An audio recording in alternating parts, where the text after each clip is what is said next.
सोलापूर पुढे गेला राव केळीच्या एक्सपोर्टमध्ये, जळगाव मागे राहिलं. तर केळीच्या फार्मिंगमध्ये एआयचा उपयोग कुठे करू शकतो आपण, की आपल्याला स्वतःला ब्रँड एम्बेसेडर शोधावं लागणार आहे केळीसाठी. रोज खाऊ अंडे त्याची आपण टीव्हीवरती जाहिरात बघायचो, केळीची का नसावी.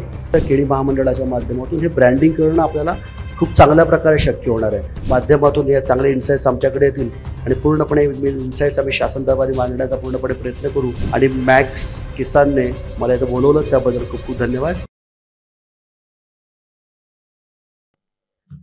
पुढे सगळे एक्सपर्ट्स बसले असताना मी मार्गदर्शन करणं हे काही बरोबर नाही. आणि आदरणीय अशोक भाऊ असताना तर बिलकुलच नाही. अशोक काका, मी म्हटलं तुम्ही असता मार्गदर्शन करण्या एवढा मी मोठा नाही आहे.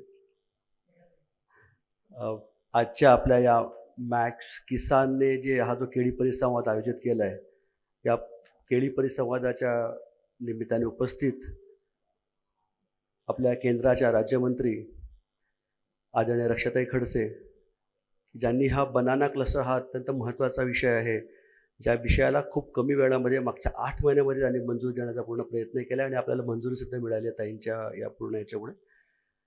आणि आदरणीय स्वर्गवासी भाऊंची, मोठ्या भाऊंची जी हे होती पूर्ण रिसर्च जे होतं आहे हे लॅबपासून तर लँडपर्यंत पोहोचवण्यासाठी आदरणीय मोठ्या भाऊंचं आपल्या केळी परिसरासाठी खूप मोठं योगदान होतं.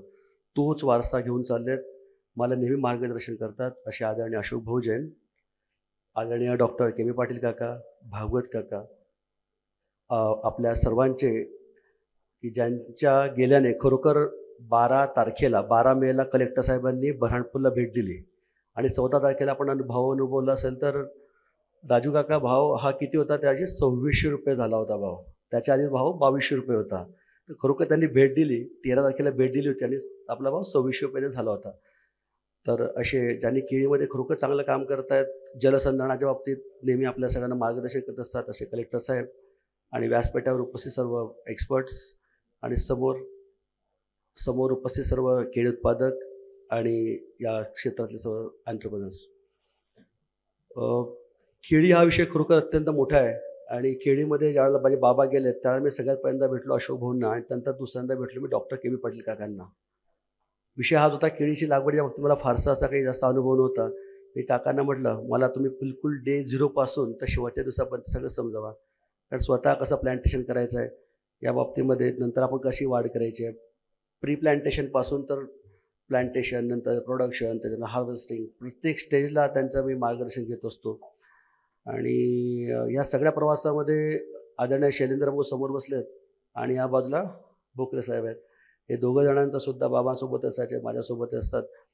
पण केळी परिसंवाद हा अत्यंत महत्त्वाचा विषय आहे, कारण आपल्याकडे माहिती आहेत सगळे चॅलेंजेस जे आहेत, आपल्या स्वतःच्या अडचणी ज्या आहेत, या पठाण साहेबांनी आपल्याला अडीअडचणी खूप अत्यंत चांगल्या प्रकारे सांगितल्यात. आपल्या चॅलेंजेस काय आहेत आणि आपल्याला अपॉर्च्युनिटीज किती आहेत ह्या दोघं त्यांनी म्हणजे भारत स्तरावरती, इंटरनॅशनल लेवलवरती किंवा नॅशनलवरती आपल्याला बनाना प्रोडक्शनमध्ये, बनानाच्या ओव्हरऑल कन्झम्पशनमध्ये असेल, ह्याच्यामध्ये काय चॅलेंज अपॉर्च्युनिटीज आहेत त्यांनी आपल्याला सांगितलं. आपल्याकडे काय अवेलेबल आहे हे आपल्या सर्वांना माहिती आहे आणि आपल्याकडे त्यामुळे अत्यंत चांगल्या प्रकारचं मी ऐकत होतो पठाण साहेबांचं, खूप चांगल्या प्रकारे त्यांनी आपल्याला सांगितलं आहे, अगदी खूप अभ्यासपूर्व हे केलेलं आहे. मला असं वाटतं की ह्याच्यामध्ये ह्या परिसंवादाचा जो उद्देश आहे हा खरं म्हणजे इथून जे पॉलिसी मेकर्स आहेत किंवा जे ह्या तुमच्या सगळ्यांच्या आशीर्वादाने जे रक्षाताई आहेत किंवा आम्ही आहोत किंवा आदरणीय कलेक्टर साहेब आहेत किंवा कन्सल्टेशनमध्ये आदरणीय अशोक भाऊंची मार्गदर्शन आम्ही घेत असतो, भागवत काकांचं घेत असतो. तर ह्या सगळ्यांना जर आपल्याला इन्साईट्स काही मिळालेत की जे आम्ही शासन दरबारी मागू शकू तर ते खूप महत्त्वाचं असणार आहे.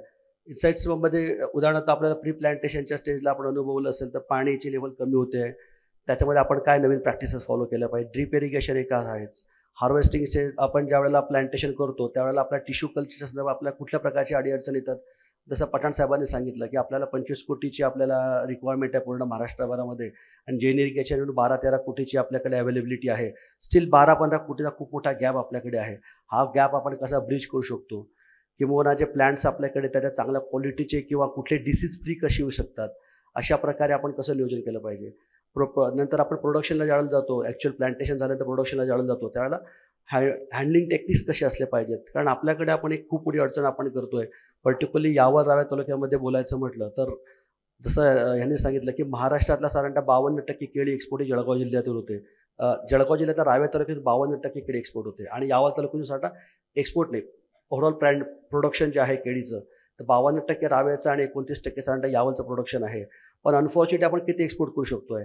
आपण फक्त 8,000 कंटेनर्स काहीतरी सांगितलंय आणि अशोक सांगितलं आपण 25,000चं आपलं टार्गेट आहे आणि पठाणजींनी सांगितलं की 50,000चं टार्गेट आपण घेऊन चाललोय. पण ते टार्गेट जर आपल्याला अचीव्ह करायचं असेल तर इन्फ्रास्ट्रक्चर क्रिएट करण्यासोबत दुसऱ्या अडचणी कुठल्या आपल्याला, त्यातली सगळ्यात मोठी जी अडचण आहे, जी आपण बोलू शकत नाही आणि बोलू पण नाही, परंतु सांगतो, ते सगळ्यात मोठे की चिलिंग इंजुरी. तर चिलिंग इंजुरीसाठी अशोक भाऊ खूप बऱ्याचदा डॉक्टर साहेब मार्गदर्शन करत असतात.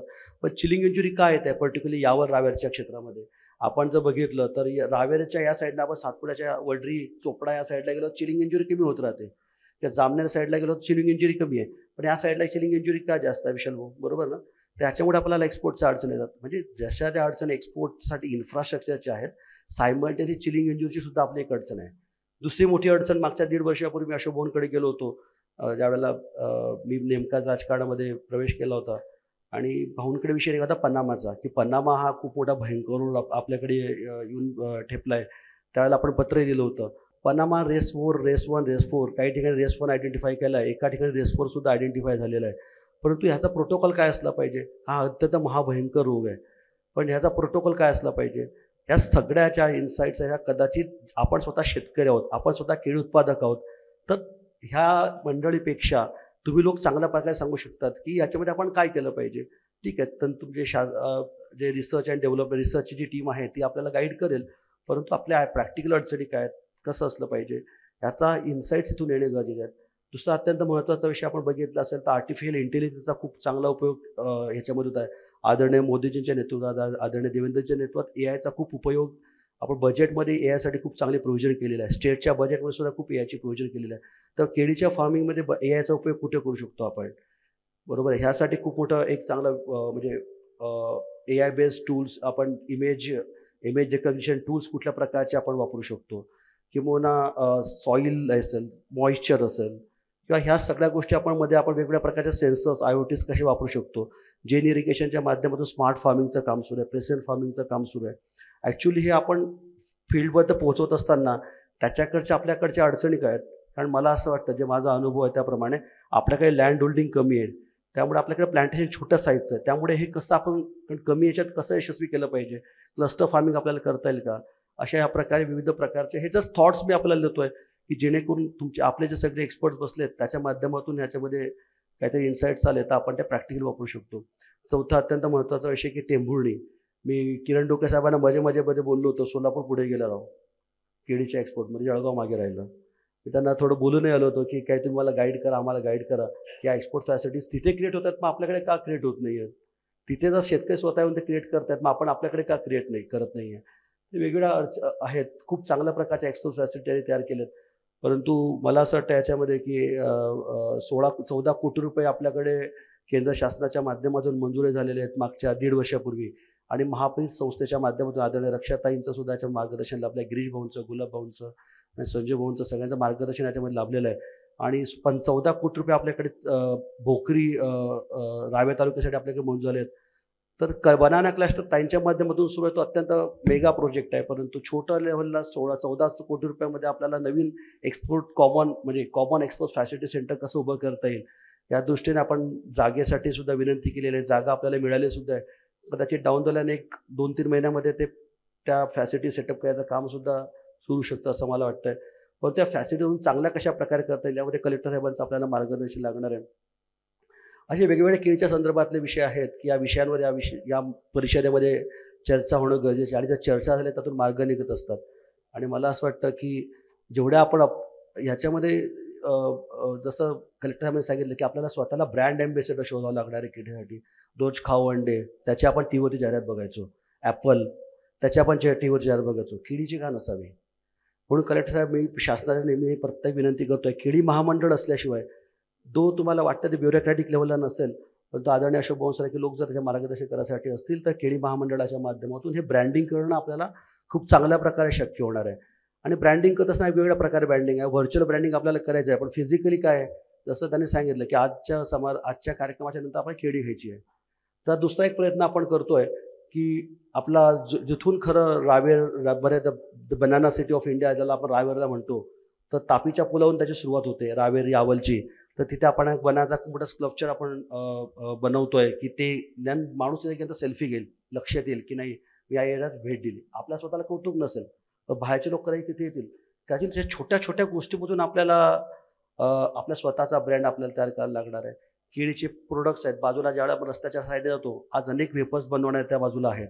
पण ते स्कॅटर्डमध्ये आहेत, ऑर्गनाइज्ड नाही, सगळे अनऑर्गनाइज्ड आहेत. त्याला ऑर्गनाइज कशाप्रकारे करू शकतो, त्यांना कुठल्या प्रकारची आपण काही करू शकतो, काही जेणेकरून जाताना त्या बाजूला चोरवडला आणि या बाजूला अकलूजला जाताना काही केळीचे पदार्थ माणूस जाताना घेऊन जाईल जळगाववरून. तर तिथे काय त्याला प्रत्येक वेळी तर अशा प्रकारे हे सगळ्या विषयावरती चर्चा एवढी गरजेची आहे. मला असं वाटतं की एवढ्या चांगल्या प्रकारचे एक्सपर्ट्स इथे आहेत. या माध्यमातून हे चांगले इन्साईट्स आमच्याकडे येतील आणि पूर्णपणे इन्साईट्स आम्ही शासन दरबारी मांडण्याचा पूर्णपणे प्रयत्न करू, हा सुद्धा आपल्याला शब्द देतो. आणि मॅक्स किसानने मला इथं बोलवलं त्याबद्दल खूप खूप धन्यवाद. जय हिंद, जय महाराष्ट्र, जय जवान, जय किसान.